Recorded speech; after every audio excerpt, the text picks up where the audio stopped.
ఎన్ today news. Payakaraopeta నియోజకవర్గానికి చెందిన వంగలపూడి అనిత రాష్ట్ర హోం మంత్రిగా బాధ్యతలు చేపట్టిన వెంటనే మీడియాతో మాట్లాడుతూ రాష్ట్రంలో తప్పు చేసిన వాళ్ళని, తప్పు చేయాలనుకున్న వాళ్ళని ఏ పార్టీ అయినా ఎంతటి వాళ్ళనైనా వదిలిపెట్టేది లేదని అన్నారు. మా నాయకుడు చంద్రబాబు నాయుడు హయాంలో రాష్ట్రంలో మహిళలకు ఎక్కువ రక్షణ ఉంటుందని, ఆడపిల్లను కన్నెత్తి చూడాలంటేనే భయపడాలని, ఆ విధంగా మా హోం డిపార్ట్మెంట్ పనిచేసే విధంగా చర్యలు తీసుకుంటామని అన్నారు.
చైతన్య రథం ముందుకు జరగాలి.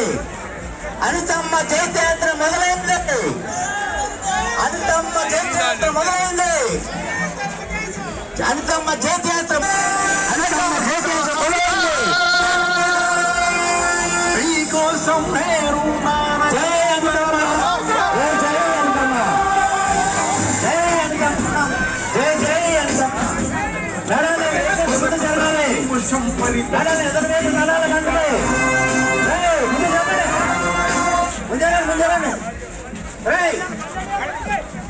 ముందు జరగాలి.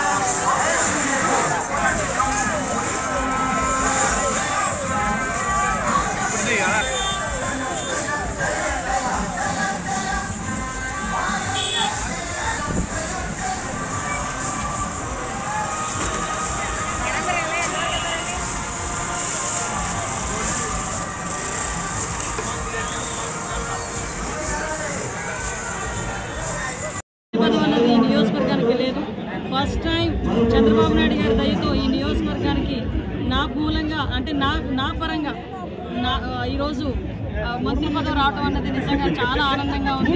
ఆ చరిత్ర కూడా ఈరోజు చంద్రబాబు నాయుడు గారు తిరగరాశారు. ఈరోజు మెజార్టీ కూడా అత్యధికమైన మెజార్టీకి గెలవడానికి అక్కడ మంత్రి పదవులు కూడా ఇవ్వడం జరిగింది.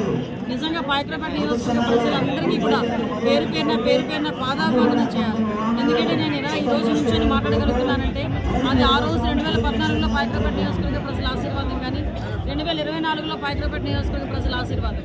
అదే కాకుండా నా మీద గురుతరమైన బాధ్యతను పెట్టారు చంద్రబాబు నాయుడు గారు, పవన్ కళ్యాణ్ గారు. ఈరోజు హోమ్ మినిస్ట్రీ అంటే ఈరోజు ఇటువంటి సిచ్యువేషన్స్లో 5 సంవత్సరాలు ఒక సైకో పరిపాలన అల్లాడిపోయిన రాష్ట్రానికి ఈరోజు తిరిగి హోమ్ మినిస్టర్ అవడం అనేది నిజంగా ఒక అదృష్టంగా భావించాలో బాధ్యతగా భావించాలో నాకైతే అర్థం కావట్లేదు. నిజంగా చాలా అతిపెద్ద బాధ్యత.